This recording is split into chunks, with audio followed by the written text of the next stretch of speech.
오늘 민수기 강의를 계속하는 가운데 끝부분인데 오늘 시국에 맞춰서 오늘 말씀을 드리겠습니다. 정의의 창을 든 비누하스 혹은 하나님을 위하여 질투한 비누하스, 이런 말씀으로 오늘 좀 다른 길과 특수한 설교를 하겠습니다. 나치 독일과 히틀러가 고대 인도 유럽 쪽에 분포되어 있는 아리안족, 특별히 그 중에서도 머리가 노랗고 눈이 파란 게르만족의 우월성을 주장하며 날로 강포하여 포악하여 갈 때에 이에 맞서 항거운동을 한 그러한 서양의 양심가들이 몇 있었습니다. 바로 신정통주의자였던 칼 바르트, 또 그리고 고백교회의 디트리 포니표, 그리고 마틴 니밀러 목사를 비롯한 고백교회 목사들, 실존 철학자 칼 야스퍼스, 그리고 폴 틸리, 그리고 과학자 아인슈타인과 같은 그러한 양심가들이었습니다. 이들 중에서 디트리 포니표는 이렇게 주장합니다. 마치 어떤 미쳐버린 트럭 운전사가 큰 트럭을 들고 수백 수천 명이 모여있는 광장을 질주하여 시장으로 들어가면 옆에 타 있는 나는 어떻게 되느냐. 이봐, 그러지 마. 아니면 아무 소리 못하고. 내가 양반인데, 내가 목사인데, 저런 건 정치 문제고 폭력인데 난 가만히 있어야 되느냐. 그런 얘기입니다. 운전대를 빼앗아서 차를 멈춰야 되고, 그것도 안 되면 턱 한번 쳐서 그를 쓰러뜨리고 운전대를 빼앗아서 인명을 막아야 되느냐. 어떤 것이 바로 참 사람이며 참 양심이냐, 이런 이야기입니다. 자, 여러분들 생각은 어떻습니까? 나는 관계없으니 당장은 교회에 문제가 없을 테니, 제가 어저께도 무슨 책을 보니까 북한에서도 일단 해방이 된 이후로 교회가 있었고 6.25 전에도 있었고 6.25 후에도 있다가 1955년도에 정식으로 교회를 폐지시켰다는 겁니다. 처음은 모른다는 겁니다. 다 수용하는 것 같고 다 포함하는 것 같으나 결국은 이래저래 해서 압박을 하고 결국은 빼앗아버리고 없애버리고 창고로 만들어버리고 자기들 주제소로 사용한다. 이게 오늘 이렇게 무섭다는 이야기입니다.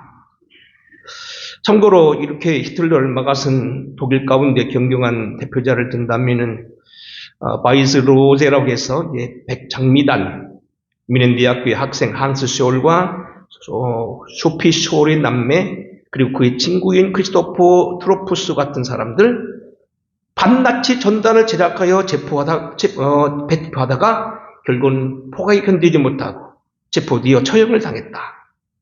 이미 말씀드린 대로 신학자 칼 바르트라든지 마틴 니밀러 목사, 그리고 오늘 여기 특별히 디트리 포니포 같은 분들은, 물론 그 중에는 칼 바르트나 마틴 니밀러는 바르트는 오래 살아계셨고 얼마 전에 돌아가셨고, 마틴 니밀러 목사는 그 후에도 살아계셨습니다만, 디트리 포니포 같은 경우는 히틀러 암살에 관계되어 있다 해가지고 처형을 당했습니다. 클라우스 폰 스티우 펜베르크라고는 대령을 중심으로 한 군 장교들이 주도적으로 암살을 시도했고 많은 사람들이 가담해서 체포해서 죽었다는 이야기입니다. 이미 말씀드린 대로 양심가 중에는 세계적인 유명한 실존 철학가 유신론적인 칼 야스퍼도 있습니다. 이들은 종교적인 신앙과 철학적 사회의 대화를 시도하는 반면에 제2차 세계대전 이후로 전쟁의 지책과 책임을 그들은 통감하며 책임을 논의했고 독일 사회가 반성과 성찰을 요구하기도 했으며 군국주의를 반대했던 그런 사람들이고 무모한 전쟁과 그런 것을 잘못된 걸 지적했다는 이야기입니다. 역사 위에는 그런 것들이 많고 사실은 살아있는 양심가 일본에도 보면 훌륭한 분들이 많이 있었습니다. 문제는 우리는 잘못된 거에 대해서는 우리는 그대로 묵과하지만 말고 때로는 그에 대해서 이야기하며 지적하는 것이 맞지 않느냐, 그것이 참 양심의 발로가 아니라는 이야기입니다. 자, 이제 오늘 그 본문으로 들어갑니다. 본문에 보게 되면 결국 우리가 이제 진리에 대한 이야기를 해야 되는데, 이렇게 한번 돌려 말하겠습니다. 얼마 전에 우리 교회 가만섭 권사님께서 소그림을 그려서 남문동 주민들과 함께 저쪽 남문성 그 밑에다가 이렇게 노천에다가 전시를 해서 우리 같이 다 축하해드리고 선물도 드리고 기뻐했던 적이 있습니다. 자, 그때 뭐 이건 아마 어쩌면 이 홍주성을 다시 개발하면서 가장 가까운 남문동 사람들에게 어떤 특혜를 베풀기 위해서 일정한 사회단체들이 아마 교육을 시키고 출품한 걸로 알고 있는데 문제는 이렇습니다. 만일 우리가 가만석 권사님처럼 소그림이 아닌 예수님의 얼굴을 그리라면 나는 어떻게 그릴 것인가? 나보고 오늘 여기 하나님이 물론 뭐 얼굴이 없지만 예수님을 대표하는 예수님의 얼굴을 그리라면 나는 어떻게 그릴까? 성경에 의하면 예수님의 얼굴에 상상되는 얼굴이 많이 있습니다. 보통은 우리가 많이 보는 그리면 변화산이나 아니면 어떤 곳에 나타나셔서 아무런 표정 없이 엄숙하고 거룩한 모습, 하늘을 올려다보며 기도하며 얼굴이 환한 그런 하늘을 바라보는 모습, 때로는 기분 좋아서 너털 웃음을 웃는 그런 청년으로서의 모습도 있습니다. 징그러운 봄날 제자들과 함께 빨리 걸으며 어딘가로 전도하러 가는 그런 걸어다니는 그런 젊은 장년의 모습도 있습니다. 때로는 12사도나 사람들에게 둘러서서 뒤서거니 앞서면서 걷거나 때로는 앉아서 설교하기는 모습, 때로는 힘에 지쳐서 고물에서 주무시고 있는 피곤한 모습, 때로는 울고 계신 모습도 계세요. 나사로가 병들어 죽었을 때, 걸어 살기를 갔었을 때 그 여동생들인 마르다와 마리아가 주님의 마음을 모르고 했을 때 통분해서 오셨다.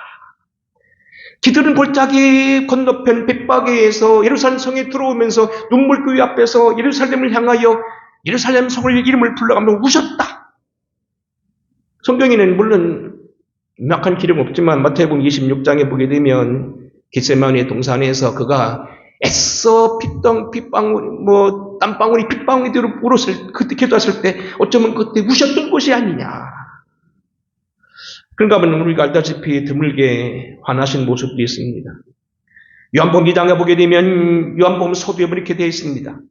유대인의 유월절이 가까운지라 예수께서 예루살렘으로 올라가셨더니 성전 안에서 소와 양과 비둘기 파는 사람들과 돈 바꾸는 사람들이 앉아있는 것을 보시고 노끈으로 채찍을 만드사 양이나 소를 다 성전에서 내쫓으시며 돈 바꾸는 사람들이 돈을 쏟으시며 상을 엎으시고 비둘기 파는 사람들이 이르시되 이것을 여기서 가져가라. 내 아버지의 집으로 장사를 하는 집을 만들지 말라 하시니.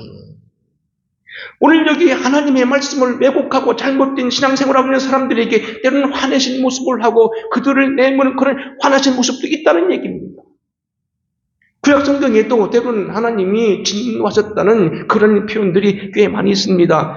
앞으로 보겠습니다만 출애굽기 32장에 보게 되면 하나님 말씀을 받으러 간 모세가 40주 40야를 내려오지 않으니까 사람들이 필시 모세는 죽었다고 해가지고 그를 대신해서 금송아지를 만들었을 때입니다. 그들이 뛰놀며 제사할 때 환한 그러한 모습, 그래서 모세를 내보내면서 격노하셨던 모습. 그래서 그때 무려 몇천 명을 죽이는 그런 일까지 벌어졌을 때 그 하나님의 모습이라는 얘기입니다.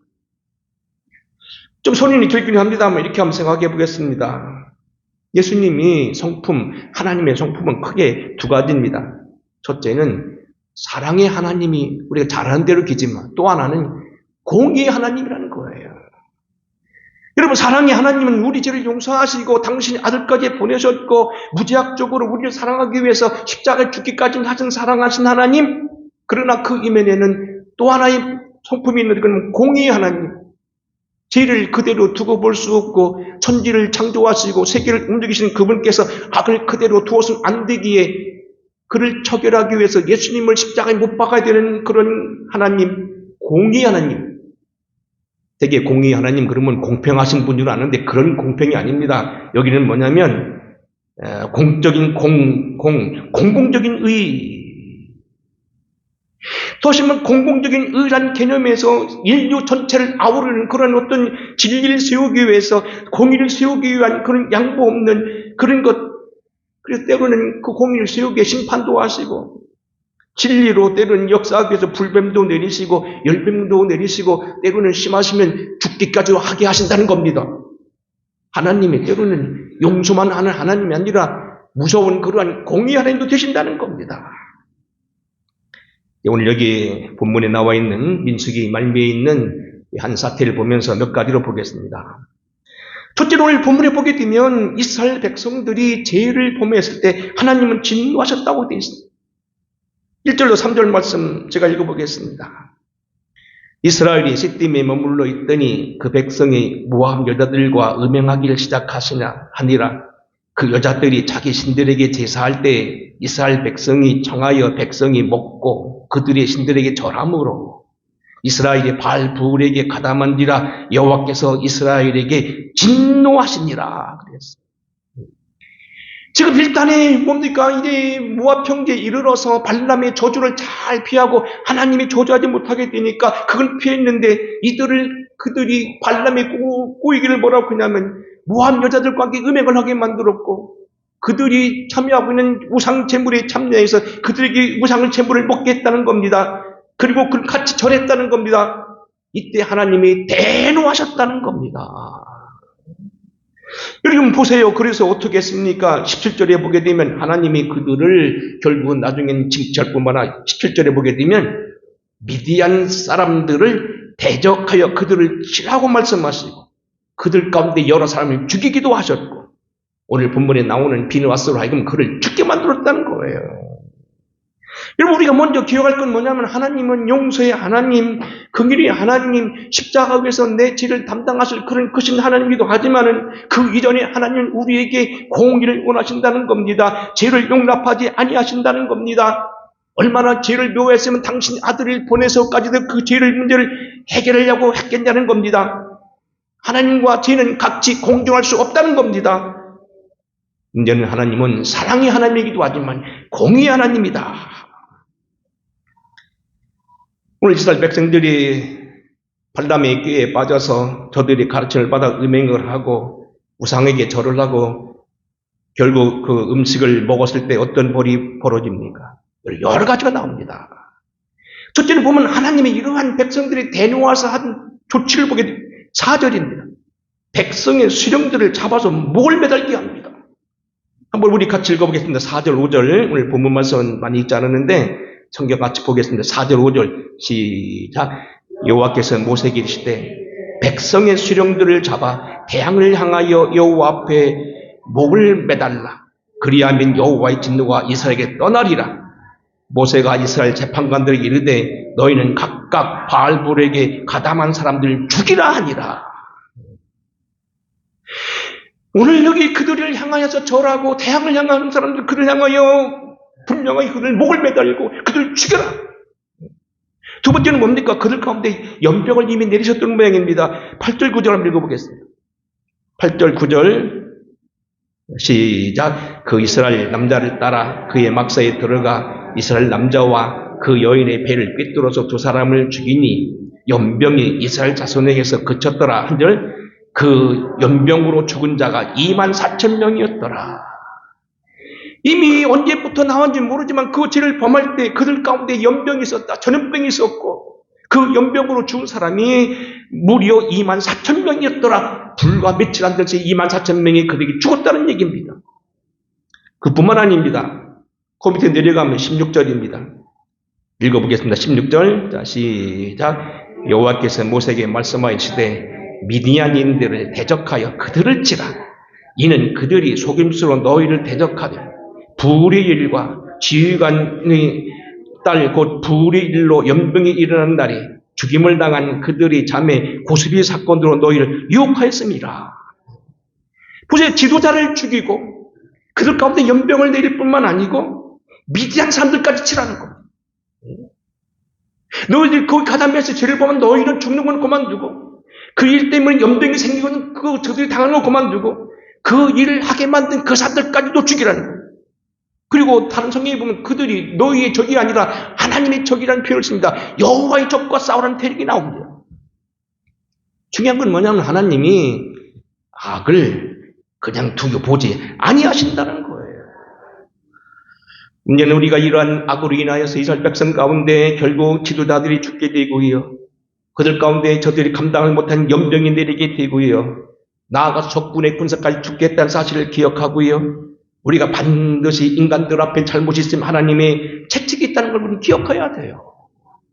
하나님은 용서의 하나님, 십자가의 하나님, 우리 위해 피 흘려 죽으신 분, 당신의 아들까지 주실 뿐만 아니라 그 이전에 온 세계를 다스리기 위해서 공의로 포스트를 세우고 공의로 기둥을 세우고 이 교회가 서가도록 하나님 지키는 것처럼 온 세상을 지키신다는 겁니다.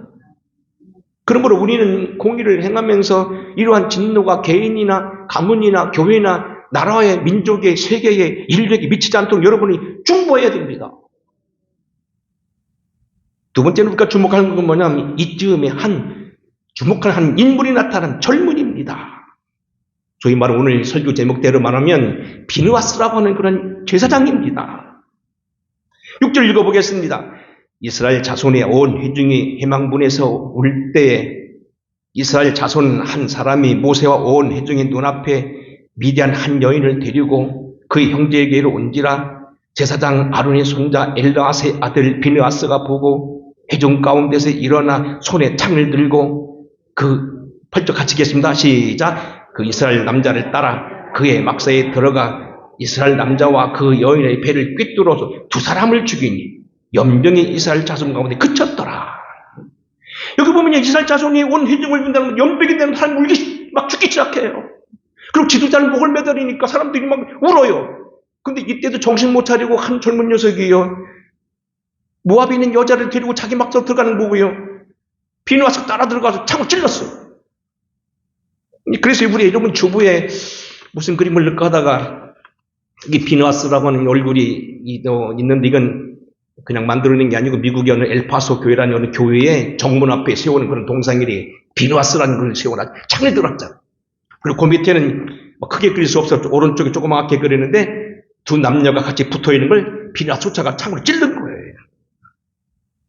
여러분 오늘 우리는요 보면 비느하스는 어떻게 했냐면요 하나님 앞에서 그냥 볼 수가 없어서 그를 따라 들어가 창을 찔러 죽였는데 죽이는 것이 오늘 여기 하나님의 일이었다는 겁니다. 근데 문제는 뭐냐면 그 밑에 하나님 평가를 보세요. 7절입니다. 제사장 아론의 손자 엘르아살의 아들 비느하스가 보고 회막 가운데 일어나서 손에 창을 들고 그 이스라엘 남자를 따라 그의 막사에 들어가 이스라엘 남자와 그 여자의 배를 꿰뚫어서 두 사람을 죽이니 연병이 이스라엘 가운데 그쳤더라. 자, 우리가 코로나 경험했습니다만 코로나가 적어도 밀리게 올 것도 아니고 무려 3년 동안 되고면서 많은 사람 생명을 앗아가고 여러분이 공포에 떨리고 예배도 제대로 못 드렸던 우리가 시절이 있었는데 어쨌든 그 병이 뚝 고쳤다는 겁니다. 그리고 10절 넘어갑니다. 여호와께서 모세에게 말씀하여 이르시되 11절 같이 읽겠습니다. 제사장 아론의 손자 엘르아스의 아들 비느하스가 내 질투심으로 질투하여 이스라엘 자손 중에서 내 노를 돌이켜서 내 질투심으로 그들을 소멸하지 않게 하였도다. 12절 그러므로 말하라 내가 그에게 새 평화의 언약을 주리니 13절 그와 그의 후손에게 영원한 제사장 직분의 언약이라 그가 그의 하나님을 위하여 질투하여 이스라엘 자손을 속죄하였습니다. 내가 그에게 영원한 평화의 언약을 주리라.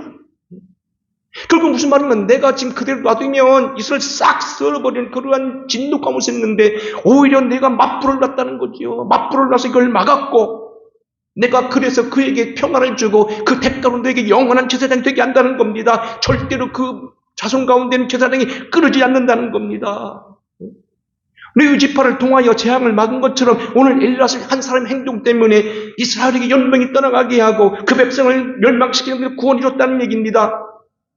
결국 비느하스는 하나님의 이름으로 오늘 여기 하나님의 대적들을 침으로 인해서 재앙을 막았다는 거예요. 오늘 여기 결국 이 비느하스는 무모한 행동이나 어떤 일시적인 어떤 그런 젊은이 어떤 굴기가 아니고 하나님의 격바른 시대의 편에 하나님 편에서 하나님의 기판 속에 섰던 정의의 창이었다는 겁니다. 혼탁한 이 시대에 주목할 만한 의인이요 이 땅의 재앙을 없앨 그런 하나님의 일꾼으로서였다는 거예요. 자, 우리는 여기 보면은 그가 내 질투심으로 그들을 소멸하지 않게 했다고 하는 이 말씀 우리는 이렇게 봐야 됩니다. 하나님을 모독하고 이스라엘 백성들을 모독하는 골리앗 앞에서 벌벌 떨고 있었을 때 이를 보다 못한 젊은 청년, 청소년인 다윗이 들어가서 그를 물맷돌로 골리앗을 물리치는 모습 이 모습입니다. 사사기 시절 메뚜기처럼 몰려와서 이스라엘 백성들이 힘껏 농사하는 것을 다 뺏어가는 미디안 군들 앞에 이걸 죽고 있는 그런 때에 이들을 위해서 대적을 치며 일어났던 기드온의 오늘 기백이 여기 있고 사사들의 기백이 여기 있다는 얘기입니다. 온 세상 죄를 지기 위해 사랑의 하나님의 일꾼으로 이 땅에 오셔서 당신의 물과 피를 쏟으시고 오늘 위해 죽으셨지만 결코 사망에 매일 있을 수 없어서 불의를 이기고 사망을 이기고 부활하신 주님의 모습이라는 겁니다.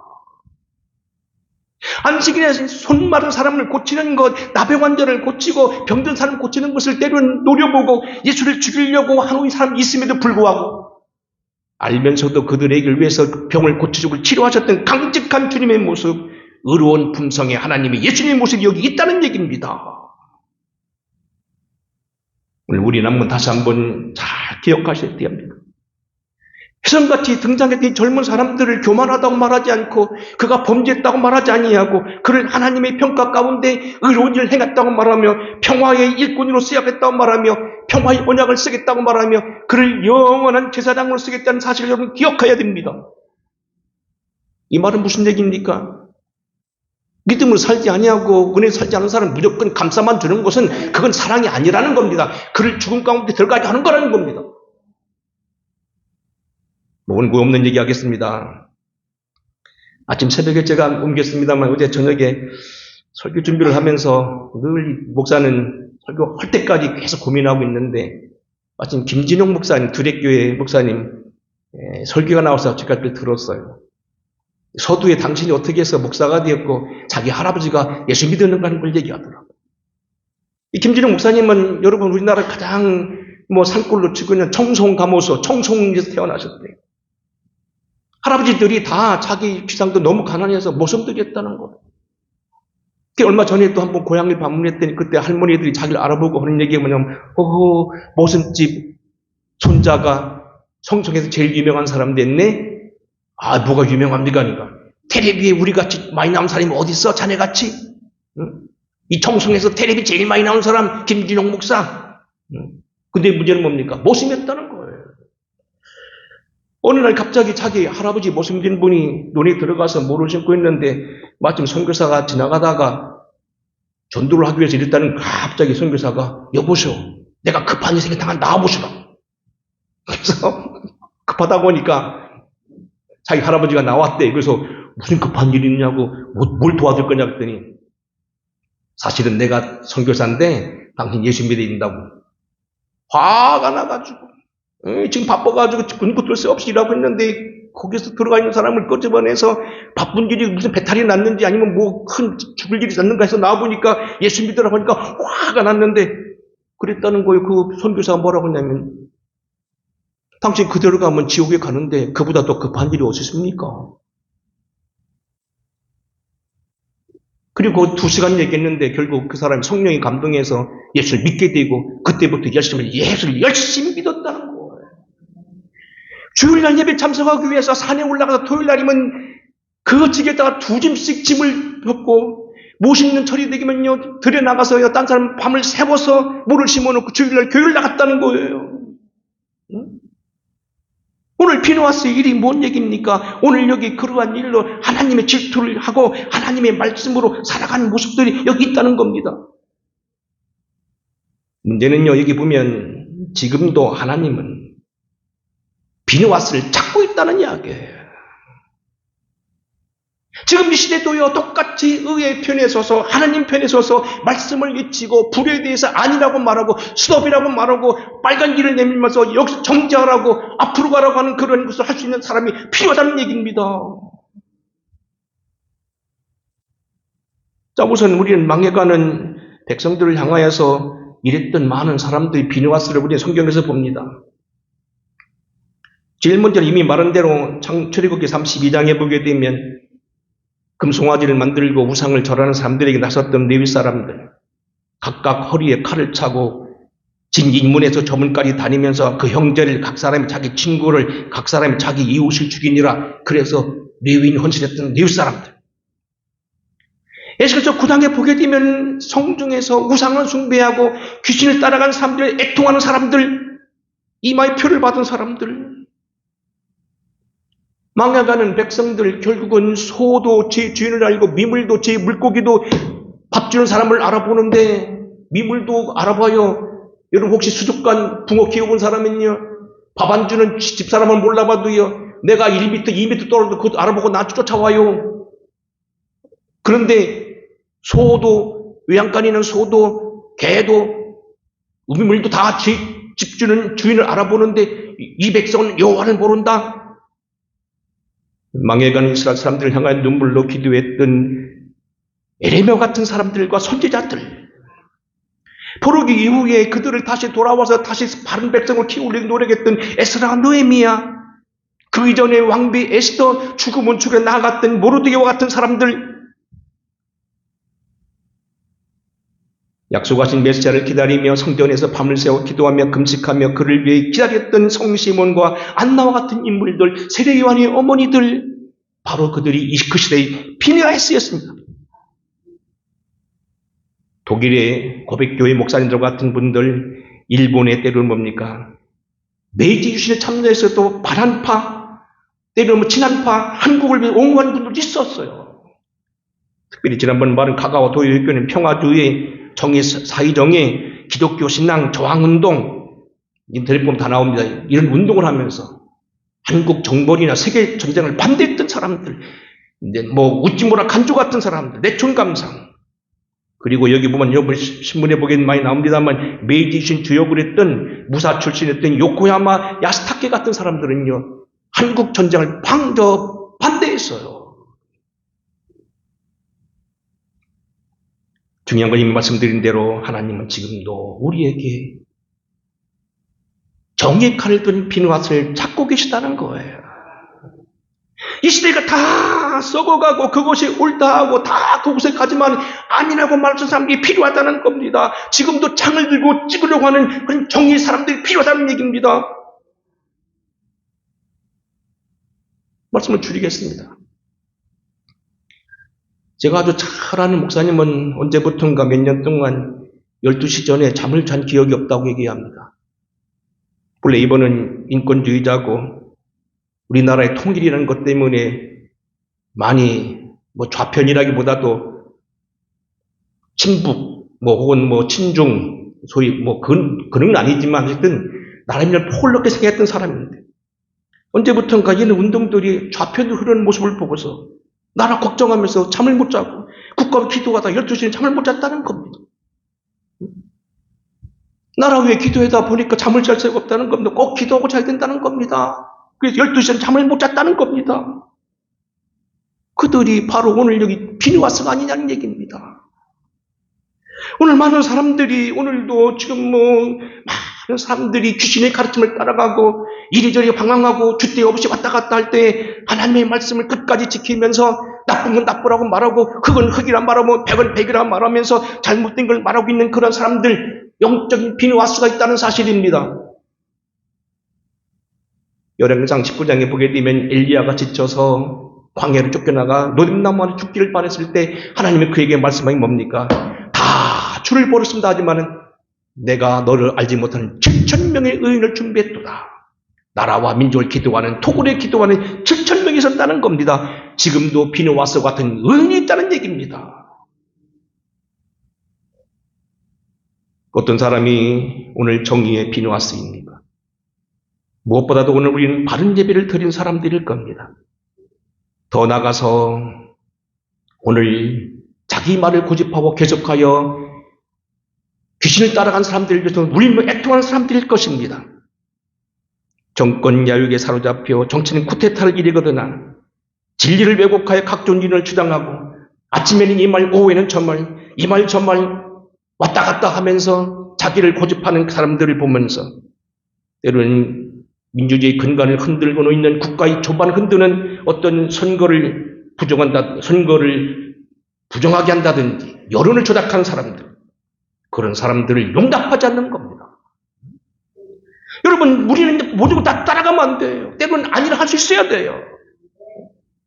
여러분, 문제는 뭐냐면 정권 뒤바꾸고 잘못되면요, 교회가 완전히 존폐 위기에 설 수도 있어요. 아까 드린 말씀대로요, 소련도요, 그래서 정규 지금도 그 사람들은 데리고 가지고 있어요. 북한을 싹 없애버렸지만 그게 당장 없어진 게 아니에요. 1945년 해방됐고 그들은 문을 막아놨는데 1955년도까지는 북한에 교회가 있었다고요. 근데 1955년에 정치가 문을 딱 닫아버렸어요. 우리는 지금 몰라요. 다 똑같지 않냔 말이에요. 뭐 같으냐. 하지만 결국은 그것은 야금야금 딱 중지시킨다고요. 정신 차려야 돼요.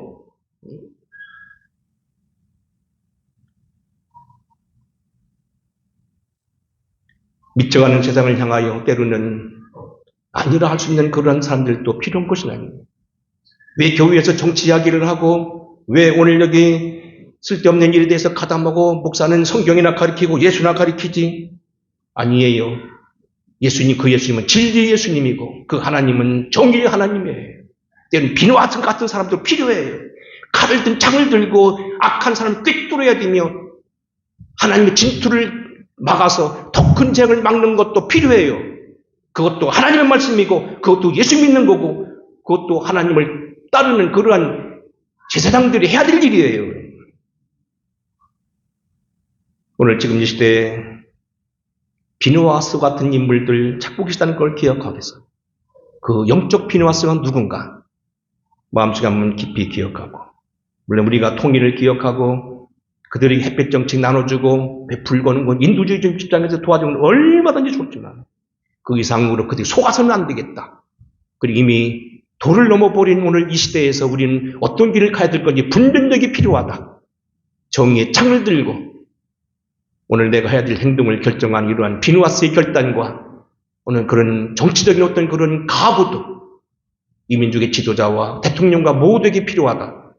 오늘 그 말씀을 받으시고 창을 든 비누아스의 모습을 머리에 새겨보시기를 주의 이름으로 축원합니다. 고마우신 아버지, 예수님께서는 때로는 너털 웃음을 웃으시고 기도하시면서 하늘을 올려보고 얼굴이 환해진 모습도 계시고 사람들 향하여 울고 계신 모습도 계시고 먼 길을 걸으시면서 담소하며 기뻐하시는 모습도 있으시지만 때로는 노끈으로 채찍을 만들어 양과 소와 비둘기를 내어 쫓으며 사람들 징치했던 모습도 있다는 사실도 기억하게 하여 주시고 그들을 용서하고 그들의 재앙을 막되 비누아스처럼 칼을 들고 창을 들고 악을 칭찬하는 사람들 칭찬하며 그들을 통하여 백성을 바로 세우기를 원했던 그러한 하나님이 공의의 하나님인 것도 알게 하여 주시옵소서. 20대 우리 위에 십자가 지시고 물과 피를 쏟아져서 우리를 구원하신 주님이 있기 전에 우리에게도 오늘도 우리에게 정의의 서라 말하시고 진리의 서라 말하시고 악을 소유한 백성이 아니라 정의와 공의를 하수같이 흘러넘치는 그런 진리의 백성 되기를 원하시는 하나님도 계시다는 사실을 기억하게 하옵소서. 예수님 거룩하신 이름 받들어 간절히 축복하고 기도하옵나이다. 아멘. 찬양하겠습니다.